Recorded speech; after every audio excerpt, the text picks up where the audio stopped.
Hello, welcome to Libra Philippines. So ito yung reading natin for Libra, Sun, Moon, Rising, Venus, Jupiter, Libra. Ito yung ways kung paano makakapagpabook ng reading sa akin. This is career, love, reading. So Libra, what do we have here for you? Pagdating sa iyong career, messages pagdating sa iyong career. For the sign of Libra. Pasensya ka na kung naalog-alog yung camera, nakapatong lang kasi yung stand ko stable. Hopefully, ay makuha ko yung energy mo. Kung hindi ko makuha, ibigay mo sa iba ang reading na ito. Pa-comment na lang dyan sa baba, kahit heart-heart lang guys. Malaking bagay yun sa akin. Para sa career, alam mo ang okay na career sa'yo, you are a Libra, you want balance, no? Career wherein merong tamang partnership dito. Ace of Pentacles, Ace of Wands. Both of you are willing to give and willing to, uh, you know, i-work out itong new beginning na ito. The Nine of Cups is here and the Knight of Wands. Nine of Swords. Knight of Swords, Gemini, Libra, Aquarius, Strength card. Oh, wow. The Lovers, dalawang major arcana. Alam mo, sa totoo lang, hindi mo na kailangan magsalita. Once you have already, nakapag-offer ka, nakapagsalita ka na or whatever, hindi mo na kailangan gatungan ng gatungan yun eh. No? Pagdating sa career, there's a person who would actually see yung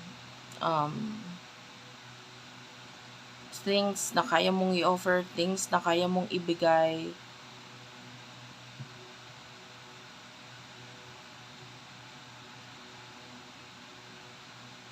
Ay kasi Gemini energy.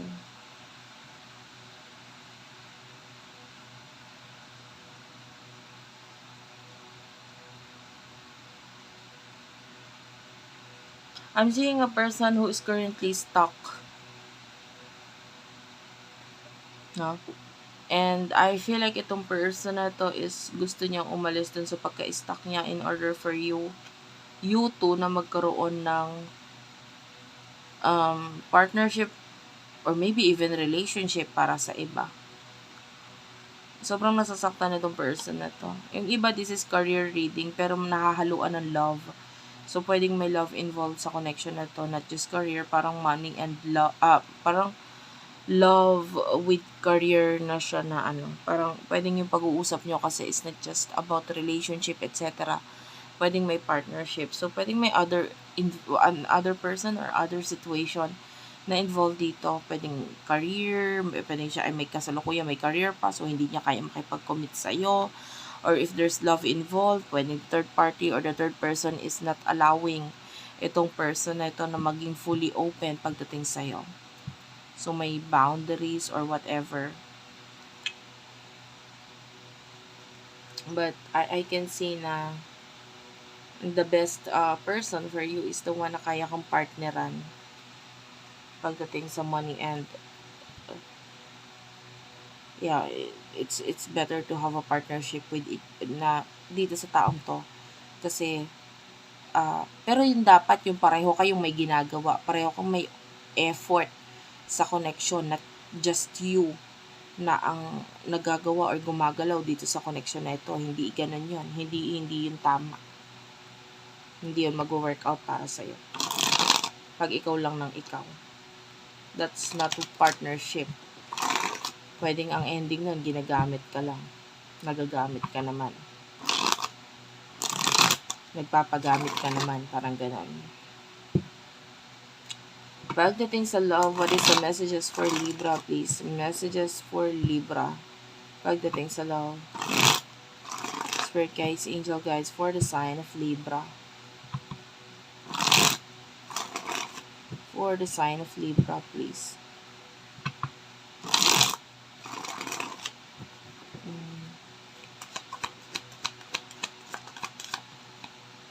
Okay, you do have here the Page of Cups, the Page of... This is someone who is young. Three of Wands. Eight of Cups is here. Two of Swords. The Devil.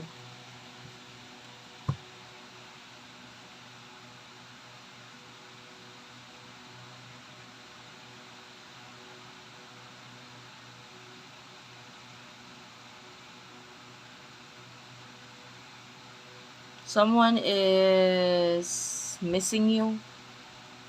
Na-miss ka niya. This could be a young person or maybe I'm seeing a person with a child. So, pwedeng may anak. This person miss you so much.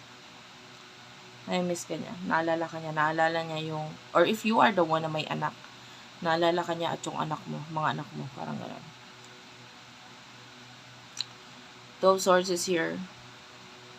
I feel like may distance or pagka-cut off na nangyari, pagdedesisyon about the connection, and then pwedeng nagkaroon ng pagkakalayo or pagkakahiwalay sa inyong dalawa.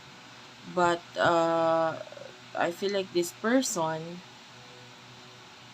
ano siya kung nagkaroon ng ending, it is not because of you or this person na decision. It could be because of another person. No? Pwedeng because of that another person na involved sa connection, pwedeng siya yung naging dahilan, siya yung nagdesisyon about kung bakit kayo nagkahiwalay or nagkalayo nito person na ito.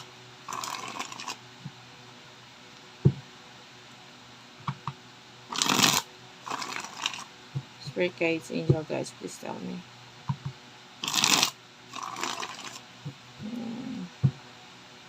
For the sign of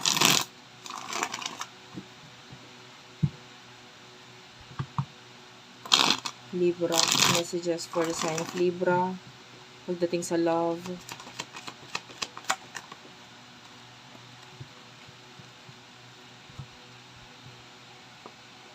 Yeah, nakakita tayo dito ng broken hearted energy. Pag-aaway, I feel like if you're dealing with someone na may pamilya or may kakonect wherein medyo nag-level up na yung connection nila, may family na involved, pwedeng they are already engaged, ganun, or kilala na siya ng pamilya niya, pamilya ng kakonect niya, and etc. I can see pag-aaway sa kanila and big change pagdating sa relationship nila. So, it's not good. The Lovers is here. This is Gemini energy. Hindi magandang communication nakikita natin dito eh. Someone here is being irrational. This could be a person in the past. Tsaka, this is the moon. This is Pisces energy. Not enough trust ang nakikita natin. Na pwedeng nagiging dahilan para hindi na maging sigurado sa connection. And that would lead into the Tower. This is separation. So, pwede magkaroon ng separation pagdating sa person na ito at sa person na kakonect niya.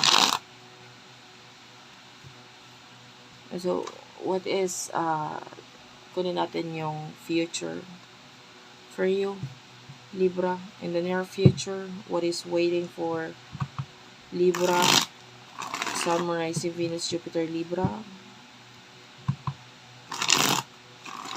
Kunin natin yung future sa money and then near future pagdating sa love.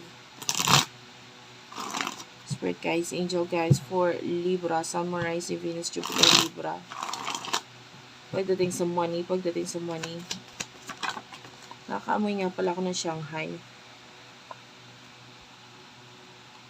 Money, King of Pentacles, Nine of Wands.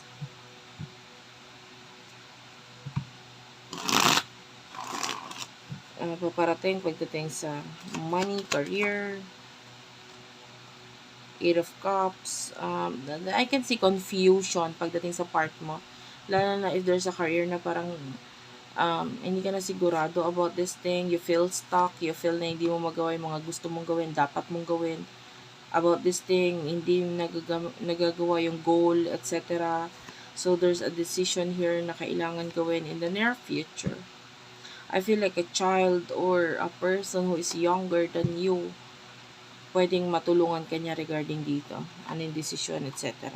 Ano magandang gawin.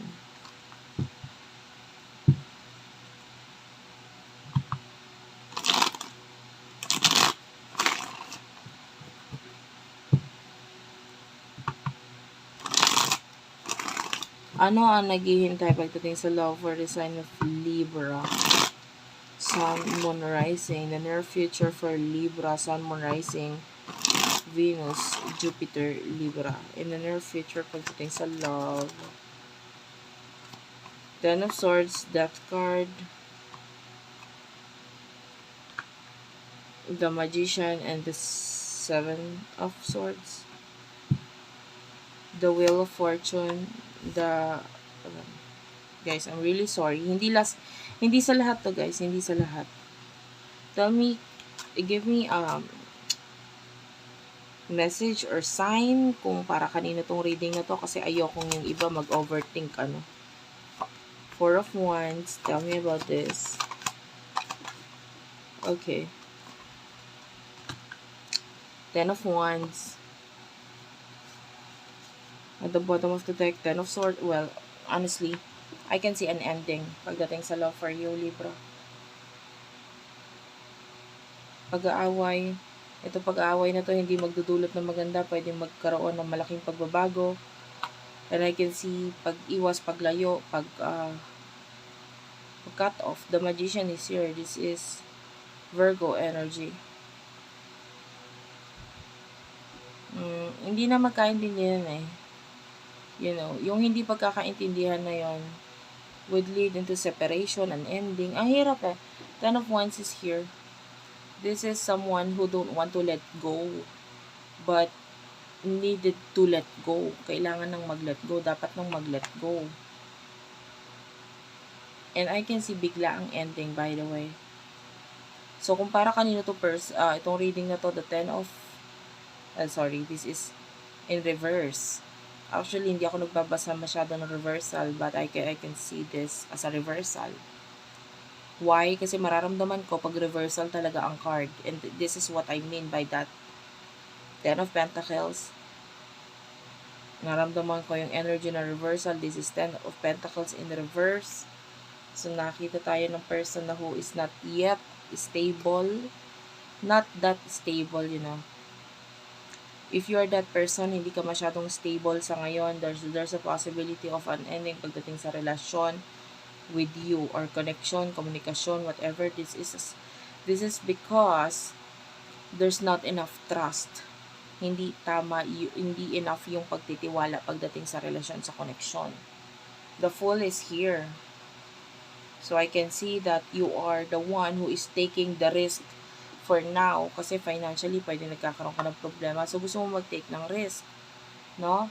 So, may mga decision ka, action ka na nagpapadalos-dalos ka, but you don't know kung ano talaga. You're just accepting the offer. And hindi mo talaga alam kung ano kahihinatnan yan. So, ito usaping professional if this is you. And if this is you who is currently thinking about family or a particular child, the Page of Pentacles, kung ikaw ito, iniisip mo yung bata or yung family. The Eight of Wands, also a family card. So, nakita tayo dito na in the future, there's an ending for you. Especially if you miss someone or you miss a particular child or a family member, etc. Kung ikaw ito na nakakaramdam ng ganun, this reading is for you. I can see an ending, separation.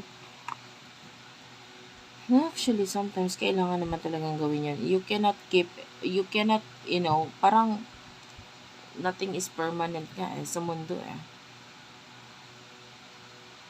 So, people come and go. And sometimes, kailangan mo i-release yung mga bagay na hindi na okay para sa'yo. It's toxic, etc. That's it for now. Thank you for watching. Sana nagustuhan mo yung reading. Mag-comment ka naman sa baba kung nagustuhan mo. I love you all and bye-bye.